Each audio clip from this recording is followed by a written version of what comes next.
De hoy, en las últimas horas, Fabián de Sousa, empresario y uno de los titulares del grupo Indalo. Ustedes saben, C5N pertenece al grupo, junto con otros medios también.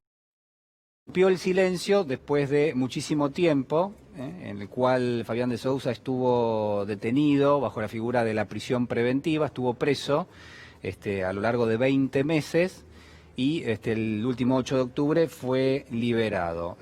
La primera vez que Fabián de Sousa responde preguntas ha sido en esta ocasión. Vamos a empezar a compartir parte de las respuestas con un título en la nota. Fue entrevistado por Infobae, por Luis Novarecio, el periodista Luis Novarecio.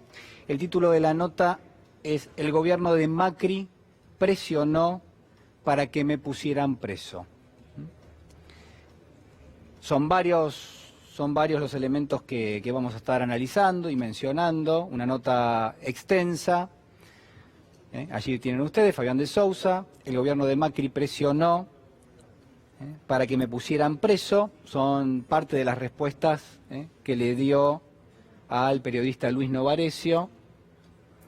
Y en ese sentido se hace referencia a una cuestión que es central, y es que en principio de Sousa refiere a numerosos funcionarios del gobierno del presidente Macri que lo habrían presionado para que lleve adelante la venta de las empresas que pertenecen al grupo Indalo, ¿no? Este es uno de los elementos centrales que surgen de esta entrevista. Son varios los funcionarios que han sido mencionados: Fabián Rodríguez Simón, José Torello, Nicolás Caputo, Mario Quintana y Alberto Abad, entre otros, pero aquí principalmente estos son los funcionarios que han sido señalados y que en principio sostiene Fabián de Sousa, también lo ha sostenido en los tribunales, que lo presionó a él y también a Cristóbal López, que es el otro titular del grupo Indalo,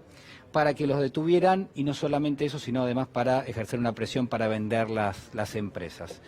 Iván Jagroski. Hay una causa judicial que tramitan los tribunales federales de Comodoro Pi por esto que se desprendió de la declaración de Fabián de Sousa en el juicio de Oil Combustibles, donde relató en sede judicial, digamos, ahí frente al Tribunal Oral Federal, esto que le respondió a Luis Novarecio en Infobae. ¿Por qué planteo esto? Bueno, porque acá siempre hay dos recorridos. Sí. El recorrido de las declaraciones públicas, de los medios de comunicación, donde la condena es el proceso, que es lo que le ha pasado, y lo hemos sostenido en infinidad de ocasiones. Así es. Al comienzo, esto en el año 2015, en el año 2016, cuando lo detuvieron tanto a Fabián de Sousa como a Cristóbal López, como ahora que están en libertad, y empieza a hacerse más diáfano y más cristalino lo que nosotros veníamos comentando. Y a mí me parece acá hacer un alto sobre el caso del grupo Indalo, que pasó con otras causas también.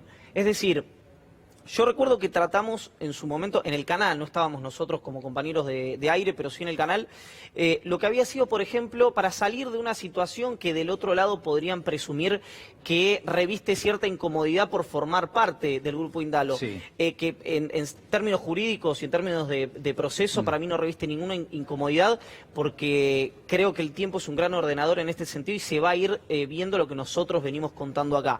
Pero supongamos que así lo fuera, déjame correrme a otra causa, que es la causa de los contratos de dólar a futuro. En su momento se dijo, esta es una causa que los denunciantes fueron la escribieron en realidad Alfonso Pradgay y Luis Caputo, y la presentaron Federico Pinedo y Mario Negri. Que el kirchnerismo hizo esta operatoria para llenarse de plata. Bueno, después lo que vimos es que los compradores no estaban ninguno de los funcionarios del kirchnerismo y que había funcionarios del gobierno del presidente. Sí, así es. Donde yo tampoco creo que revista delito la compra de la operatoria. Mismo caso pasó con el memorándum de entendimiento de la República Islámica del Irán, donde la causa decía, el memorándum se hizo para que caigan las alertas rojas, y el que era en el entonces secretario general de Interpol, no, el canciller argentino, dijo, Timerman siempre me pidió que las alertas rojas estuvieran, que se mantuvieran. Entonces, como te digo, estas dos te podría dar una decena de casos. Parece que en este sentido el proceso que se está llevando adelante, la pericia de la Corte, que ya planteó una serie de sentencias técnicas en esta naturaleza, van a dar cuenta de esto. El otro recorrido, y con esto termino, me parece que tiene que ver con aquella famosa reunión que se contó en algún momento, que se tuvo en la casa de una persona muy cercana al presidente, donde le sugieren, por decirlo de una manera muy elegante, a López y a De Sousa, que si no querían una guerra declarada contra el grupo, tenían que ayudarlos para que Cristina Kirchner vaya presa, a quien se referían como la viuda. La respuesta fue en negativo por una relación histórica de ambos con el expresidente Néstor Kirchner, y en virtud de eso comenzó el proceso tanto mediático como judicial, que ya todos conocemos, y en los que en parte fuimos afectados en tanto y en cuanto trabajadores por lo que fueron los años 2016 y 2018, fundamentalmente, que fueron muy difíciles para todos los que trabajamos acá. Bueno, son varios los registros, son muchos. Son en parte estos. Yo solamente quiero agregar antes de ir al informe que el caso de Fabián de Sousa, pero también Cristóbal López, estuvieron presos 20 meses por, digamos, lo que se conoce como la figura de la prisión preventiva a partir de una interpretación determinada. En función de eso, uno podría observar que no se mantuvo el debido proceso, el proceso por el cual obviamente uno tiene que encajar en lo que se establece en el Código Procesal Penal. ¿Para qué? Para ser detenido. Bueno, en este caso no se cumplía, y después se comprueba finalmente que la causa por la cual se los detiene, es decir, se los envía a prisión, es inexistente. Es decir, que estuvieron 20 meses presos por una causa que se demostró inexistente. Esta no es la causa de fondo, esta es la causa que se les inventó para ponerlos presos y castigarlos, se supone, por lo que estaba diciendo Iván. Vamos a compartir el informe y lo seguimos analizando. Sí, yo tuve reuniones o sugerencias a través de terceras personas de desprenderme de los medios, por ejemplo. De desprenderme de los medios, tuve reuniones con personas como Cohen, que fue una persona de conocimiento, de Nicolás Caputo, del presidente. Me dijeron, sería bueno que te desprenda de los medios, después te definiremos quién será la persona o quiénes son las personas que podrán hacerse cargo de esos medios, pero tuvimos sugerencias de desprendernos de activos, de muchos activos. Culminó teóricamente con una sesión casi a título gratuito, sujeta a la aprobación de un juez, de regalar el grupo a 2 empresarios ampliamente vinculados al presidente y a sus amistades, como son Orlando Terranova y como es Ignacio Rosner. Las sugerencias desde el Poder fueron en finales del segundo semestre del 2017, fue la única forma que no vayan presos es que se desprendan de su grupo, de su compañía. ¿Fuiste un preso político? Yo no soy político, soy empresario, fui empresario, soy empresario y voy a ser empresario. Si se considera ser preso político a las personas que están injustamente detenidas, sin un debido proceso, por su pensar y por su hacer, pongámosle el título que quiera, consideramos un preso político. Creo que lo grave acá es la injusticia de los procesos, no el título que se le ponga. O sea, considero que nosotros fuimos elegidos por el gobierno de Mauricio Macri, por el propio presidente y muchos de sus funcionarios como un ejemplo de lo que no debe pasar. Nosotros empezamos a sufrir un acoso, un proceso de persecución y un conjunto de medidas totalmente arbitrarias y ilegales desde el principio del gobierno de Mauricio Macri, ya por febrero o marzo del 2016.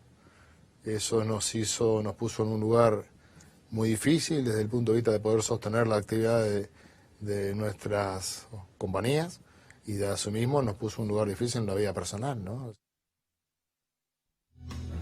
Bueno, un lugar muy difícil en la vida personal porque, por supuesto, se habla de la empresa, se habla del grupo empresario, se habla de la política y lo que a veces uno a veces, digamos, no alcanza a leer es el sufrimiento que genera en el círculo familiar, ¿no? Todo esto, y de lo cual es muy difícil después restablecerse, ¿no? Recomponer la situación. Iván, yo me quedo ahí con varias cuestiones que mencionaba Fabián de Sousa. Quizás el dato central es en el contexto en el cual dice Fabián de Sousa, hubo emisarios del gobierno, pero con mucho poder, que presionaron al grupo para que primero ejerza periodísticamente contra Cristina Fernández de Kirchner, después para desprender directamente de las empresas, para presionarlos para vender las empresas del grupo. En ese contexto, una prisión preventiva como esta, claramente digo, deja establecido un elemento que a todas luces, bueno, resulta relevante, es decir, que se tomó como una especie de venganza el hecho de que no se procediera como el gobierno pretendía que se procediese. Mira, recién vos decías algo clave antes de presentar el tape que veíamos, que es algo que me había olvidado y que tiene que ver, claro, uno piensa en las cuestiones de fondo, pero en las cuestiones que pasan en el mientras tanto, porque la prisión preventiva no fue la cuestión de fondo. Efectivamente lo que pasa es, le prohíben la venta del grupo Indalo a López y a de Sousa. López y de Sousa le hacen una consulta al juez para ver si podían vender o no podían vender la empresa, y ahí el juez dice, Julián Ercolini, dice, quisieron desprenderse de los activos, entonces van presos. De ahí surge una causa para chequear si efectivamente se habían querido o no se habían querido desprender de esos activos. Y es en la causa en la que son sobreseídos y por eso son puestos en libertad. Entonces, la causa de fondo, la del combustible, todavía no está definida. Ahora, la causa por la cual estuvieron presos estos 20 meses, sí está definida y fueron sobreseídos. Ahí no hay discusión de que no tendrían que haber estado presos. En lo otro es un proceso que está justamente, disculpen la redundancia, parece una tautología, pero en proceso, que está en camino, es un periplo hacia el resultado. Eso por un lado. Por el otro, se va a investigar esto, y yo la información que tengo, probablemente mala, es que hay algunos indicios, además de las declaraciones de López y de Sousa, que tienen que ver con material probatorio, que indica de mínima un interés de funcionarios muy cercanos al presidente de la República de que ocurra lo que decía recién de Sousa en el reportaje con Luis Novarecio. Pero bueno, esto como acabo de decir respecto a la cuestión política, lo digo también en la cuestión judicial, y más en la cuestión judicial, el tiempo es un gran ordenador de este tipo de cuestiones. Lo atípico se da en que las decisiones que se empiezan a tomar a contramano de lo que dice la ministra de Seguridad o contramano de lo que ha dicho el presidente, no son porque viene un nuevo gobierno que presiona a la justicia, sino son porque se está yendo un gobierno que presionó mucho a la justicia para hacer un montón de cuestiones que yo entiendo que se van a clarificar bastante en los próximos meses. Esperemos a que así sea. Gracias, Iván. A la orden. Gracias.